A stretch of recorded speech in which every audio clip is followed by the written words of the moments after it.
नमस्कार, सवाल इंडिया का में आपका स्वागत है। मैं हूं अदिति राजपूत। दिल्ली में स्थिति पहले से ही बेहतर हो गई हो, लेकिन खतरा अभी टला नहीं है। यमुना नदी का पानी घटते घटते फिर अब बढ़ने लगा है और कई ऐसे इलाके हैं जहां पर जल जमाव अब भी बना हुआ है।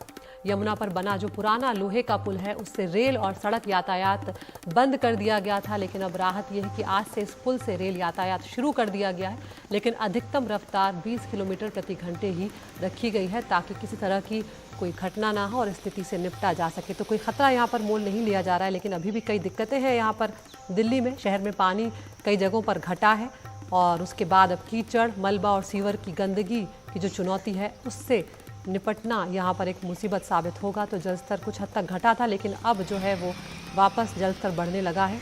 अलग अलग तस्वीरें हम आपको दिखा रहे हैं कि किस तरह से मलबा जो है वो इकट्ठा हुआ है। कीचड़ और सीवर की गंदगी जो है वो अब दिल्ली वालों के लिए मुसीबत का सबब बनती जा रही है। तो क्या क्या है इस वक्त दिल्ली की दिक्कतें, उस पर भी बात कर लेते हैं। दिल्ली की कई सड़कें अब भी बंद है, यानी कि जो यातायात है, जो ट्रैफिक है, वो अब भी प्रभावित हो रहा है। लोगों को आने जाने में अभी भी दिक्कतों का सामना करना पड़ रहा है। कई इलाकों में जल जमाव से लोग अभी भी बेहाल हैं, चाहे यमुना बाजार का इलाका हो, चाहे आईटीओ के आसपास का इलाका हो, मॉनेस्ट्री का इलाका हो। इसके अलावा जो एक बड़ा खतरा हो गया है वो है बीमारियों के फैलने का खतरा। वो लगातार बढ़ता जा रहा है क्योंकि जो जल जमाव है वो अभी कई जगहों पर बना हुआ है। कई जगहों से पानी छोड़ने की वजह से फिर से जो जलस्तर है यमुना नदी का वो बढ़ने लगा है। इसके अलावा हमने ये भी देखा कि कल और परसों पिछले 2 दिनों तक दिल्ली में बारिश भी हुई है अच्छी खासी, उसके चलते भी जलस्तर कुछ हद तक बढ़ रहा है। तो यमुना में जहां पर पानी इकट्ठा हुआ था या जहां पर निकासी हो सकती थी, वो पानी अब जा चुका है। तो अब जहां पर जल जमाव है वहां पर पंप के जरिए ही पानी निकालने की जरूरत है। उधर बीमारियों की अगर बात करें तो एक हफ्ते में डेंगू के मामले जो हैं वो अब ज़्यादा रिपोर्ट हो रहे हैं। पिछले हफ्ते 19 केस रिपोर्ट हुए हैं। एक हफ्ते में मलेरिया जो है उसके 8 मामले जो हैं वो सामने आए हैं। तो भले ही अभी तादाद सुनने में बहुत ज़्यादा ना लग रही हो, लेकिन यही वो मौसम होता है जब मलेरिया और डेंगू जैसी बीमारियां खतरनाक रूप धारण कर लेती हैं और कई बार हमने देखा है कि दिल्ली में ये जानलेवा तक साबित होती है। तो किस तरह से जो डेंगू है वो लगातार बढ़ता जा रहा है और हमारी तैयारियां जो है सरकार की वो किस तरह की हैं, उसकी जानकारी भी यहाँ पर आपको देते चलते हैं। आपको बता दें कि यहाँ पर डेंगू के लिए 1031 जो हेल्पलाइन नंबर है वो जारी किया गया है। इसके अलावा 24 घंटे चलने वाले कंट्रोल रूम बनाए गए हैं ताकि जो भी जिस वक्त भी पहुंचे उसी वक्त उसकी जांच हो जाए खून की और उसके बाद पता चल जाएगी क्या ये डेंगू है या ये कुछ और है। स्कूलों में छात्र छात्राओं को पूरी आस्तीन के कपड़े पहनने के निर्देश दिए गए हैं इन बीमारियों के फैलने के डर को देखते हुए। और अधिकारी जो हैं वो घरों की रैंडम जांच भी करेंगे कि कहीं पर पानी तो जमा नहीं हुआ है जिसके चलते बीमारी फैलने का खतरा हो। इसके अलावा डेंगू के लक्षण पहचानने के लिए सीरोटाइप की भी जांच की जाएगी कि किस तरह की उसके लक्षण हैं, क्या वो किस तरह का जो डेंगू का वायरस है, क्या वो किसी और तरह की जो दिक्कत है वो पैदा तो नहीं कर देगा लोगों में। उसके लिए सीरोटाइप की जांच भी की जाएगी। तो ये तैयारियां हैं जो डेंगू को लेकर की गई हैं, जिनसे आप भी सावधान यहाँ पर रह सकते हैं। तो आज सवाल इंडिया में हम यही सवाल उठा रहे हैं दिल्ली के लिए खासकर कि क्या बीमारियों से निपटने के लिए दिल्ली कितनी तैयार है।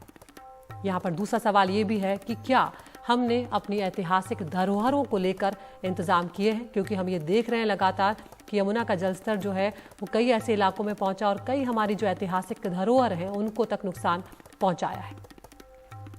यहाँ पर हम एनसीआर के इलाकों की भी बात कर लेते हैं। गाजियाबाद के ट्रॉनिका सिटी में भी पानी घुस गया है, जिसके बाद हालात यहाँ पर काफी बदतर हो गए। मदद नहीं मिलने से यहाँ के लोग परेशान भी हैं और बेहद नाराज भी। सबसे पहले आपको दिखाते हैं हमारे सहयोगी परिमल कुमार की रिपोर्ट। क्या स्थिति है वो भी समझने की कोशिश करते हैं। बाकी लोगों की तकलीफ हमने समझी और स्थिति क्या है वो दिख भी रहा है। तस्वीरें ज़्यादा अच्छी तरीके से बयां कर रही हैं कि क्या हालत है यहाँ पे। आप अपना नाम बता दीजिए और कैसे यहाँ पर क्या कुछ हो रहा है। मेरा नाम राजेंद्र सिंह है। मैं सेक्टर B1 रेजिडेंशियल का जनरल सेक्रेटरी RWA का हूँ। हम लगातार 3 दिन से जैसे यहाँ शुक्रवार को पानी भरना शुरू हुआ तभी से हम प्रयासरत हैं जिला अधिकारियों से भी और जो यहाँ यूपीसीडा के अधिकारी हैं उनसे भी यही कहने के लिए कि भी कुछ करिए, बचाव करिए।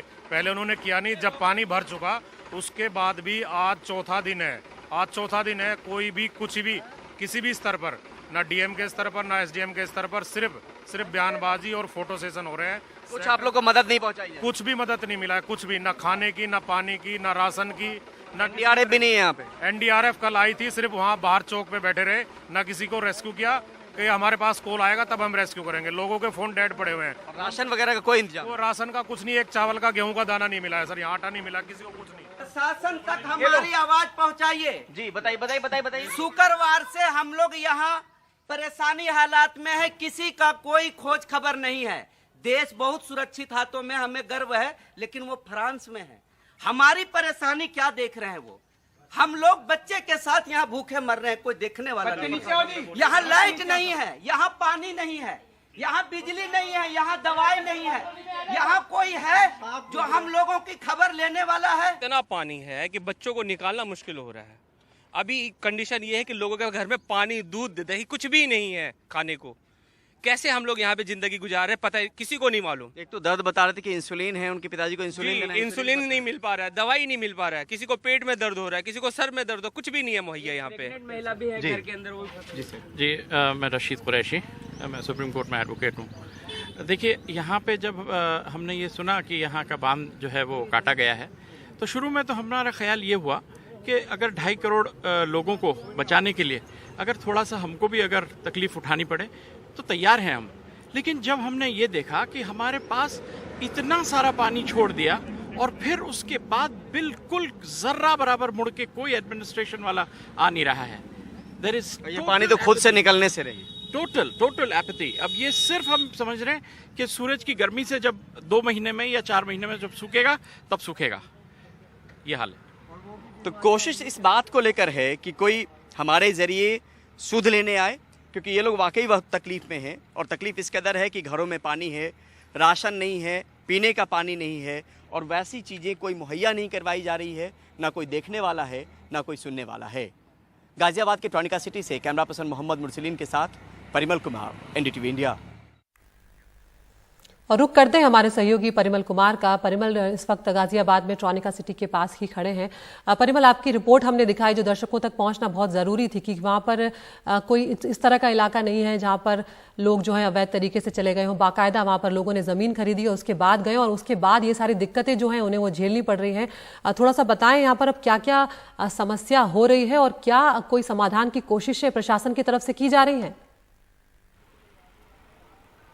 देखिए यहाँ पे अदिति, दावों का दम निकल रहा है। जो दावे किए जा रहे हैं वो उस तरीके से ज़मीन पर वो हालात नहीं है और लोग बहुत परेशान हैं। ये जगह जो है वो सिग्नेचर सिटी के नाम से भी विख्यात है। सिग्नेचर ब्रिज से करीब 8-9 किलोमीटर दूर, जिसको ट्रॉनिका सिटी कहा जाता है, सिग्नेचर सिटी भी है।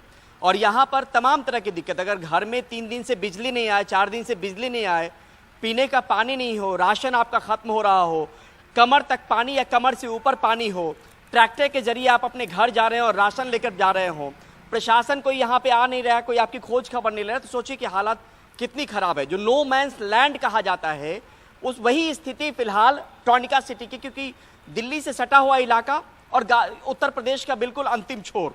लेकिन कुछ तस्वीरें और आप तक पहुँचा देते हैं कि यहाँ पर जो तस्वीरें हैं वो भी देखिए कि जो फैक्ट्रीज हैं उसमें लोग कैसे इंतजाम कर रहे हैं।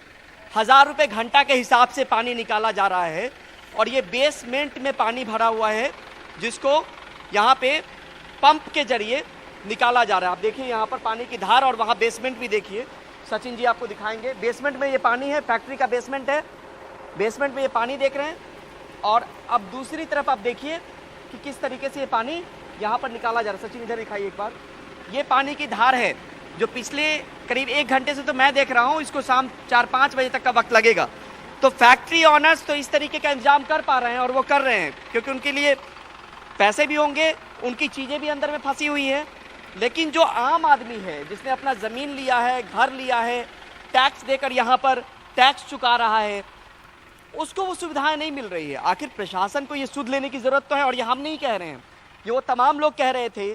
हमने 4-5 लोगों की बात दिखाने की कोशिश की, उनकी बात पहुँचाई, लेकिन आप देखिए ये तमाम घर हैं, ये कॉलोनीज़ हैं, और ये कॉलोनी में ये घर हैं और घर बिल्कुल जलमग्न है। आप देखिए ट्रैक्टर के जरिए जो है लोग आवागमन कर रहे हैं एक जगह से दूसरी जगह, या राशन या पानी, तमाम तरह की चीज़ें पहुंचा रहे हैं। तो कोशिश यही है कि ये मकसद सिर्फ रिपोर्ट दिखाने तक सीमित नहीं है। हमारी कोशिश ये कि ट्रॉनिका सिटी को लेकर एक कदम ज़रूर उठाने की ज़रूरत है प्रशासन को, वो कदम उठाया जाए, नहीं तो यहाँ पर लोग वाकई बहुत परेशान हैं। और जिस कदर पानी जमा है, निकासी की कोई व्यवस्था नहीं है, ड्रेनेज सिस्टम यहाँ पर बिल्कुल बेहतर नहीं है, तो खुद से पानी निकलेगा नहीं, उसको निकालना पड़ेगा, और निकालने के लिए प्रशासन के बिना आगे आए हुए ये मुमकिन नहीं है।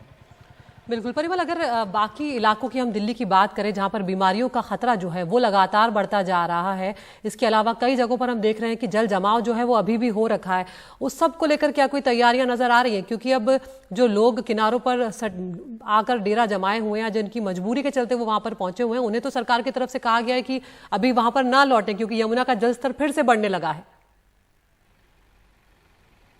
देखिए, ये जो एनसीडीसी है, national centre for disease control, उनके अधिकारियों से बात हुई थी और जो एक्स डायरेक्टर है उनसे हमारी बात हुई थी। उन्होंने कहा था कि 15 दिन में बीमारियों का असर दिखना शुरू हो जाएगा। वो असर दिखे उससे पहले तैयारी बहुत ज़रूरी है, क्योंकि जब पानी निकलेगा और पानी हटेगा तो साथ में मच्छर वहाँ पे पनपेगा और मच्छर के पनपने के बाद बीमारियाँ आएंगी। उसको लेकर तैयारी लेकिन अभी से करने की ज़रूरत है। अब सरकार किस तरीके से तैयारी कर रही है पता नहीं है, लेकिन फिलहाल लगता नहीं कि हफ्ते दिन तक जो रिवर बेड के इलाके खासतौर पे जिसको हम यमुना का क्षेत्र कहते हैं, वहां पर तो पानी निकलने से रहा, लेकिन उससे जो ऊंची वाली जगह है वहां पर भी तकलीफ बढ़ी हुई है। तो वो तैयारियां करनी भी जरूरी है फिलहाल।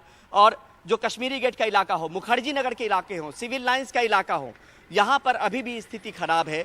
धीरे धीरे पानी घटना शुरू जरूर हुआ उन कॉलोनी से, लेकिन यहाँ पे चिंता की बात यह है अदिति कि सुबह 6 बजे से फिर से जो हथनीकुंड बैराज है वहां से 40 से 48 हजार क्यूसेक पानी हर घंटे छोड़ा जा रहा है, जिसका नतीजा ये हुआ है कि 205.80 मीटर पर फिलहाल यमुना का जलस्तर पहुंच गया है, जो 60 के आसपास या 205.446 के आसपास पहुंच गया था, वो 80 तक जा गया है। तो अब ये कहां तक जाके रुकेगा, कैसे रुकेगा पता नहीं, लेकिन 206 तक का अनुमान फिर से है। तो तकलीफ फिलहाल जो है वो कम होनी शुरू नहीं हुई है, पानी घटना जरूर शुरू हुआ है लेकिन तकलीफ बरकरार है। बिल्कुल, बहुत बहुत शुक्रिया परिमल, दिल्ली और आसपास के इलाकों की स्थिति हम तक पहुंचाने के लिए। आप पर हम आते रहेंगे। तो सिर्फ यही दिक्कत नहीं है, दिल्ली की दिक्कत ये भी है कि जो हमारी दिल्ली की ऐतिहासिक इमारतें हैं उन पर भी असर पड़ा है। बाढ़ से जो प्रभावित हुई हैं दिल्ली की ऐतिहासिक इमारतें, उसमें आपको बता दें कि लाल किले तक पानी पहुंच गया था। बाढ़ का पानी, ये हम सब ने देखी थी उसकी तस्वीरें।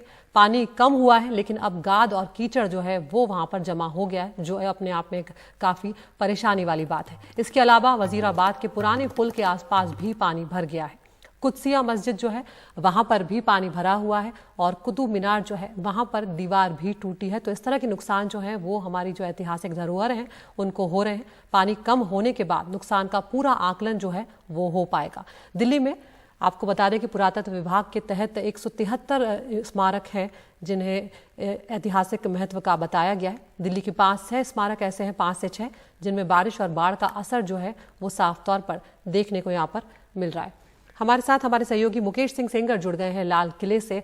मुकेश, आपकी जो भेजी हुई जानकारी है उसमें हमने तमाम नाम जो हैं वो अपने दर्शकों को बता दिए हैं, लेकिन आप इस वक्त लाल किले पर है, वहां पर किस तरह से पानी पहुंच गया था? ये भी कहा जा रहा था कि यमुना नदी जो है, जो अपनी पुरानी जगह जहां से वो बहती थी, वो उस पर वापस लौट आई, लेकिन क्या स्थिति आप देख रहे हैं? क्योंकि ऐतिहासिक धरोहर है ये हमारी पूरे देश की, सिर्फ राजधानी दिल्ली की नहीं है, और इनको बचाए रखना एक बहुत बड़ी जिम्मेदारी है यहाँ पर। देखिए, बिल्कुल इस समय मैं रिंग रोड पर हूं और यहां की तस्वीर आपको दिखाता हूं। मेरे लेफ्ट में ये लाल किला है। लाल किले की दीवारों पर आप देखें तो आपको आसपास पानी तो निकल गया है यहां पर, लेकिन आपको जो गाद है, कीचड़ तक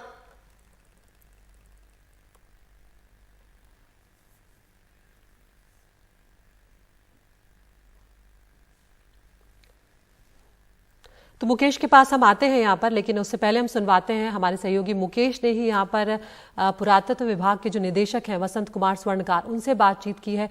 वो किस तरह से इस मुद्दे पर चिंता व्यक्त कर रहे हैं वो भी आपको सुनवाते हैं।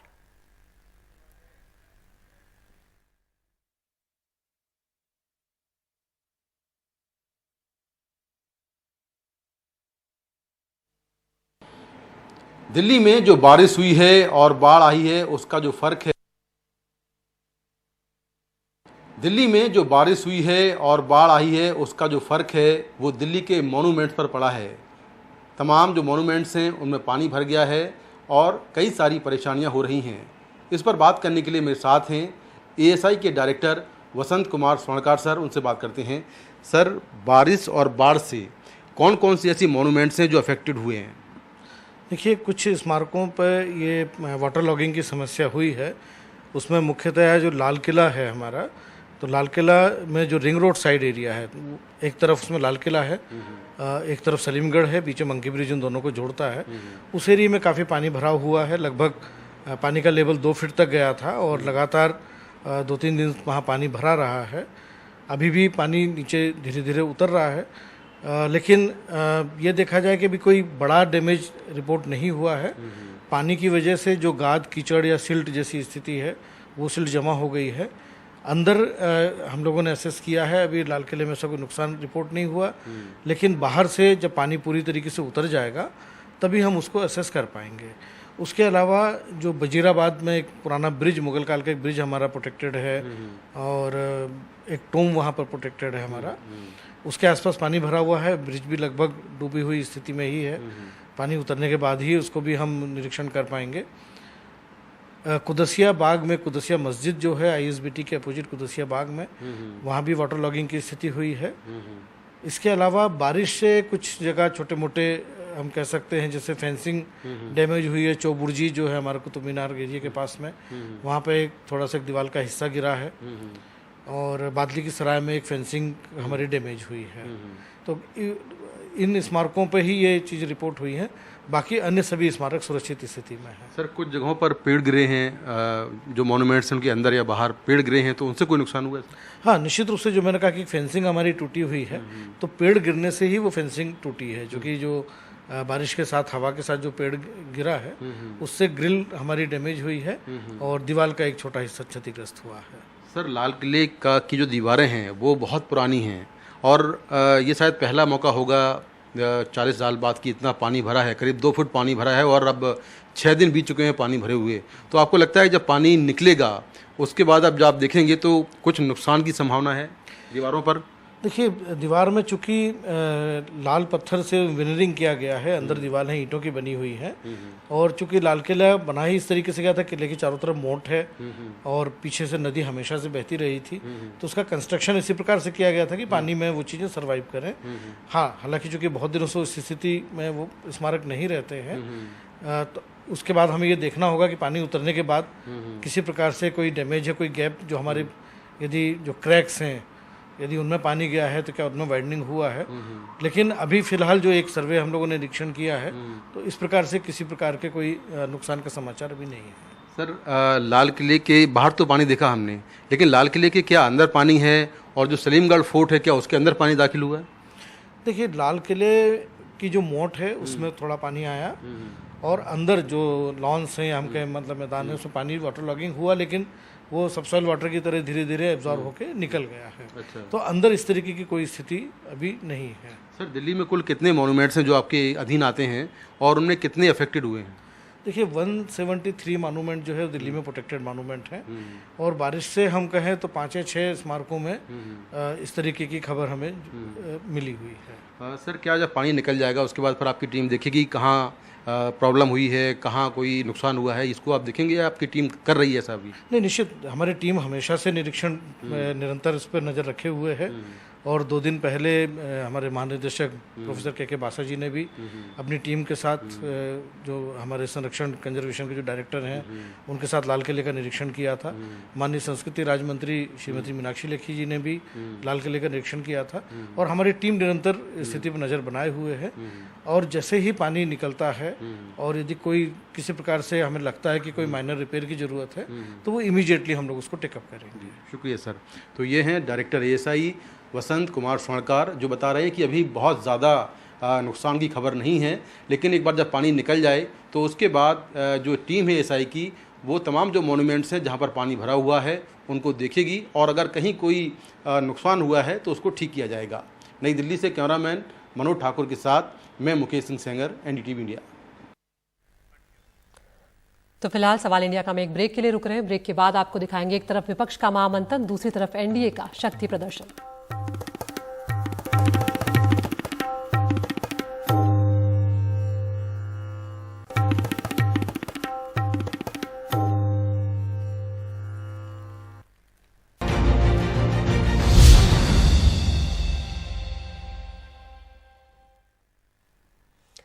2024 में लोकसभा चुनाव को देखते हुए सभी दलों ने अपने अपने सियासी गुणाभाग जो है वो तेज कर दिए। विपक्ष की महाबैठक होने जा रही है। बेंगलुरु की सड़कों पर विपक्षी दलों के सभी बड़े नेताओं के स्वागत में पोस्टर लगाए गए और खास बात यह है कि पोस्टर में क्षेत्रीय दलों के जो विपक्षी नेता हैं उन्हें भी तरजीह दी गई है। इन पोस्टर्स में सोनिया गांधी, उद्धव ठाकरे, मल्लिकार्जुन खड़गे से लेकर नीतीश कुमार, अखिलेश यादव, अरविंद केजरीवाल, जयंत चौधरी तक के फोटो हैं। ये बैठक आज शाम 6 बजे शुरू होगी, जिसमें 26 विपक्षी दल शामिल होंगे। और हम सीधा रुख कर रहे हैं बेंगलुरु का, जहां पर हमारे मैनेजिंग एडिटर मनोरंजन भारती हमारे साथ जुड़ गए हैं। मनोरंजन, कौन कौन इस वक्त तक पहुंच गया है और किस तरह की तैयारियां लग रही हैं? क्योंकि अब विपक्ष जो है वो बार बार ये कह रहा है कि एनडीए जो बैठक करने जा रहा है वो हमारी बैठक से और हमारी एकजुटता के डर से ही करने जा रहा है। जी हाँ, ये जो है नई दलील जो है आज कांग्रेस की तरफ से दी गई।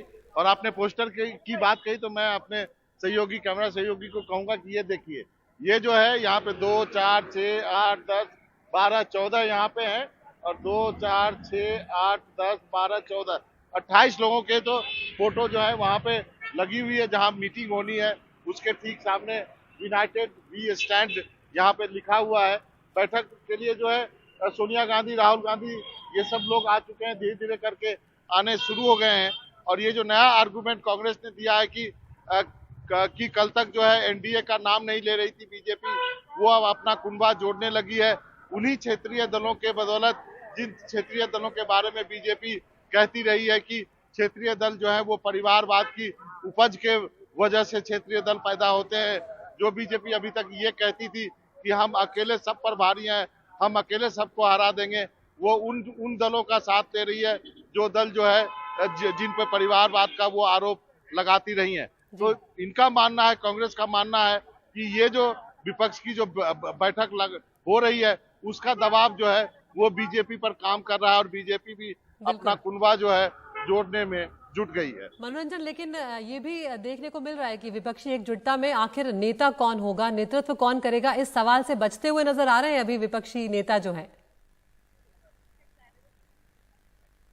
जी हाँ, कोई नेता इस बैठक में नहीं चुना जाएगा, लेकिन चूंकि एक मोर्चा बना है, 26 दल हैं, तो उस मोर्चे का एक अध्यक्ष चुना जाना है, एक कन्वीनर चुना जाना है, मोर्चे का नाम रखा जाना है, मोर्चा का क्या क्या एजेंडा होगा ये तय होना है। तो ये सारी चीजें जो है कल तय हो जाएंगी। सोनिया गांधी की एंट्री से ऐसा महसूस होता है कि वो सबसे बड़े दल होने के नाते और उनके पास जो पास्ट एक्सपीरियंस है उनके नाते जरूर ये सारी बैठक काफी इंटरेस्टिंग हो गई है।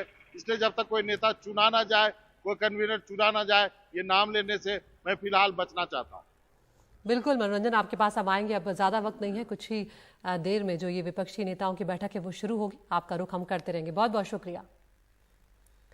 और अब हम आगे बढ़ रहे हैं। उधर बीजेपी भी एनडीए की बैठक के जरिए अपनी ताकत दिखाने जा रही है। कल यानी 18 जुलाई को दिल्ली में एनडीए की बैठक हो रही है और इसमें प्रधानमंत्री मोदी, गृह मंत्री अमित शाह के साथ एनडीए के सभी दलों के नेता शामिल होंगे। और इससे पहले कल ही जो ओबीसी नेता है ओपी राजभर, उनकी party Suhel Dev Bharatiya Samaj party NDA में शामिल हो गई है। तो यहाँ पर इसके अलावा बिहार की अगर बात करें तो चिराग पासवान और जीतनराम मांझी को भी एनडीए की इस बैठक में शामिल होने का न्योता दिया गया है। संसद के मॉनसून सत्र से ठीक पहले होने जा रही इस बैठक का मकसद ये भी दिखाना है कि प्रधानमंत्री के समर्थन में कई दल बीजेपी के साथ खड़े हैं। और अगर संख्या बल की भी बात की जाए तो एनडीए विपक्ष पर भारी यहां पर नजर आ रहा है। और हम सीधा रुख कर रहे हैं हमारे एग्जीक्यूटिव एडिटर अखिलेश शर्मा का। अखिलेश, यहाँ पर अगर एनडीए की बात की जाए तो दलों की अगर तादाद की बात की जाए, संख्या की बात की जाए तो एनडीए के 30 दल हैं जो कल बैठक में शामिल होने जा रहे हैं, फिलहाल तक जो खबर आ रही है उसके मुताबिक। और विपक्ष में यहाँ पर 26 दल हैं, वहां तक तो ठीक है। लेकिन ये जो आरोप विपक्ष अब लगा रहा है कि अभी तक बीजेपी कह रही थी कि वो अकेले अपने दम पर चुनाव लड़ेगी, लेकिन अब वो छोटे छोटे दलों को साथ ला रही है क्योंकि वो विपक्ष से डर गई है, उस पर क्या कुछ कहना है और इस बैठक के बारे में भी जानकारी दें। देखिए, जहाँ तक संख्या का सवाल है, अभी जो 30 की संख्या हम रिपोर्ट कर रहे थे ये संभावित दलों की संख्या है, क्योंकि अब से कुछ देर बाद ही बीजेपी के अध्यक्ष जेपी नड्डा एक प्रेस कॉन्फ्रेंस करने जा रहे हैं बीजेपी मुख्यालय में, जहाँ पर कि माना जा रहा है कि वो इस बैठक के बारे में अधिक जानकारी देंगे। लेकिन ये 30 वो दल है जो कि बीजेपी के सहयोगी हैं, इनमें कुछ नए भी जुड़े हैं और कुछ पुराने ऐसे हैं जो साथ में बीजेपी के थे लेकिन बीच में छोड़ करके चले गए थे, जैसे कि ओम प्रकाश राजभर हैं या चिराग पासवान है। चिराग पासवान की अब से कुछ देर पहले ही गृह मंत्री अमित शाह से मुलाकात मुलाकात हुई है। तो ये वो सारे दल हैं जिनको बीजेपी एक बार फिर से अपने साथ ला रही है, अपने कुनबे को इकट्ठा कर रही है। जहाँ तक रही बात विपक्ष की, तो बीजेपी का ये कहना है कि ये वो दल हैं जो बीजेपी का समय समय पर साथ देते आए हैं। अगर 2019 के लोकसभा चुनाव की बात करें या 2014 के लोकसभा चुनाव की बात करें या बीच में जो भी 4 बार राष्ट्रपति उपराष्ट्रपति के चुनाव हुए हैं या अन्य महत्वपूर्ण बिल संसद में आए हों, उन तमाम अवसरों पर इन दलों ने बीजेपी का साथ दिया है। तो ये कहना कि बीजेपी चुनाव को देख करके अपना कुनबा बढ़ा रही है, बीजेपी नेताओं के मुताबिक ये कहना ठीक नहीं है, क्योंकि ये वो दल हैं जो बीजेपी के साथ हमेशा रहे हैं, बीच में छोड़ करके जो गए उनको वापस लाया गया है। कोशिश बीजेपी की यही है कल की एनडीए की बैठक के जरिए ये संदेश दे देगी कि जहाँ विपक्षी पार्टियाँ मोदी हटाओ के नाम पर इकट्ठा हो रही हैं, वहीं मोदी को वापस लाओ के नाम पर भी कई पार्टियां इकट्ठी हो रही हैं और उनकी संख्या मोदी हटाओ वाली पार्टियों से कहीं ज़्यादा है। यही संदेश देने का प्रयास बीजेपी करेगी और जाहिर सी बात है कि संसद के मानसून सत्र से ठीक पहले ये एनडीए की बैठक होने जा रही है और उसकी टाइमिंग भी वही है कि जब बेंगलुरु में एक तरफ वहाँ बैठक हो रही है, तब बीजेपी ने दिल्ली में ये बैठक बुलाई है। तो संदेश भी बिल्कुल साफ है, बीजेपी दिखाना चाहती है कि 2024 के लोकसभा चुनाव के लिए वो कमर कस चुकी है। और चाहे महाराष्ट्र हो, चाहे उत्तर प्रदेश हो, चाहे बिहार हो, ये 3 ऐसे राज्य जहाँ पर बीजेपी को 90% से भी ज़्यादा सफलता पिछले लोकसभा चुनाव में मिली थी और इसीलिए अपना घर ठीक करने के लिए, क्योंकि बिहार में झटका लगा है नीतीश कुमार के जाने से, तो इसलिए जीतन राम मांझी को लाए गए, उपेंद्र कुशवाहा लाए गए, चिराग पासवान लाए गए और ये तमाम लोगों को वापस ला करके बीजेपी अपना फिर से घर ठीक कर रही है। महाराष्ट्र में अजीत पवार और प्रफुल्ल पटेल कल जो है वो एनडीए की बैठक में शामिल होने जा रहे हैं। एकनाथ शिंदे की ओर से भी इस बैठक में नुमाइंदगी की जाएगी। तो कुल मिलाकर के तस्वीर यही है बीजेपी की कि चाहे यूपी हो, महाराष्ट्र हो या बिहार हो, ये 3 महत्वपूर्ण राज्य यहाँ पर एनडीए मजबूत है। बिल्कुल अखिलेश, आपकी बातों से साफ है और सभी जानते हैं कि बीजेपी चुनाव के लिए किस तरह की तैयारियां करती है और विपक्ष भी इधर कोशिशें करता हुआ नजर आ रहा है एकजुटता की। तो काफी दिलचस्प होंगे 2024 के चुनाव और आने वाले जो कुछ राज्यों में विधानसभा चुनाव है वो भी। बहुत बहुत शुक्रिया अखिलेश आपका इस तमाम जानकारी के लिए।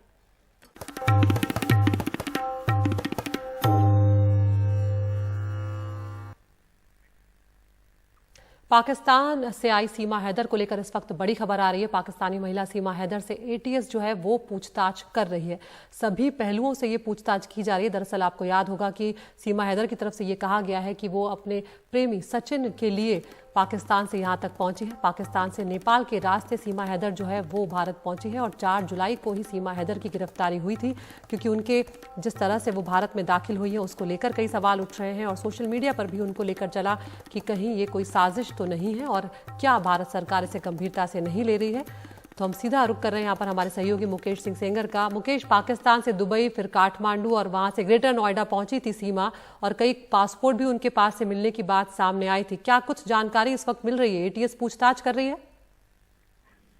देखिए, सीमा हैदर ने जो बातें मीडिया में कही हैं और किस तरह से वो कराची से दुबई गई, फिर दुबई से नेपाल आई, नेपाल से फिर वो भारत पहुंच गई, तो उसकी जो कहानी है उसकी कहानी के हिसाब से जो बता रही है वो उस हिसाब से अगर देखें तो जांच एजेंसियां ये मानती हैं कि इतना आसान नहीं है भारत पहुंचना कि कोई दुबई का पासपोर्ट बनवाए, फिर दुबई से नेपाल आ जाए और नेपाल से फिर 4 बच्चों के साथ भारत आ जाए। तो इतना आसान नहीं भारत पहुंचना नहीं है और जिस तरह की एक्टिविटी उसकी दिख रही है उसको लेकर जो जांच एजेंसियां हैं वो चाहती हैं कि सीमा हैदर के बारे में पूरी जानकारी ली जाए कि कहीं ये कोई जासूस तो नहीं है पाकिस्तान की जिसको आईएसआई ने प्लांट किया हो। तो इसको लेकर जो शक है उसी शक को आधार बनाते हुए जो एंटी टेररिस्ट स्क्वाड है नोएडा का वो जो है सीमा हैदर को पूछताछ के लिए अपने साथ ले गया है। पिछले कई घंटों से ये पूछताछ हो रही है। इस पूछताछ में उससे जानकारी ली जा रही है कि आखिर वो पाकिस्तान से दुबई कब गई थी, दुबई से नेपाल कब आई थी और जहां जहां पर वो गई थी वहां पर किसने उसकी हेल्प की। उसने ये भी कहा कि नेपाल में वो 10 दिन रही है, तो वो कहां पर रही, वहां पर किसने उसको होटल दिलाया, कैसे क्या हुआ और फिर भारत वो कैसे पहुंची, यहाँ पर पहुंचने में किसने हेल्प की। तो ये सारी जानकारी उससे ली जा रही है और न केवल एटीएस बल्कि तमाम जो हमारी खुफिया एजेंसियां हैं वो भी सीमा हैदर के भारत आने के बाद उस पर नजर बनाए हुए हैं और उस पर जो मुकदमा दर्ज हुआ है उसमें बहुत सारी धाराएं हैं। फॉरेन एक्ट लगा हुआ है, इलीगल भारत में घुसना, इसको लेकर एक सेक्शन लगा हुआ है।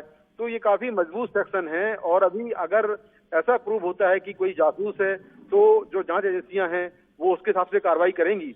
हालांकि अभी तक की जांच में जो नोएडा पुलिस ने की है, जो लोकल पुलिस ने की है, उनके हिसाब से अभी तक कोई ऐसी बात सामने नहीं आई है लेकिन फिर भी जो जांच एजेंसियां हैं वो ये पुख्ता करना चाहती हैं कि कहीं ये पाकिस्तानी जासूस तो नहीं है। दूसरा, जो लीगल इसमें कार्रवाई है उसको लेकर ये कहा जा रहा है जांच एजेंसियों की ओर से कि अगर ये लीगल आई है तो इसको निश्चित तौर पर पाकिस्तान रिपोर्ट किया जाएगा। इसको लेकर भी जानकारी मिल रही है। जी, बहुत बहुत शुक्रिया मुकेश, आप तक हम लौटेंगे। तो सीमा हैदर जिस तरह से दाखिल हुई हैं उसको लेकर तमाम तरह के सवाल और शक जो हैं वो जाहिर किए गए हैं और उसी के बाद गिरफ्तारी उनकी हुई है और अब एटीएस जो है वो उनसे पूछताछ कर रही है।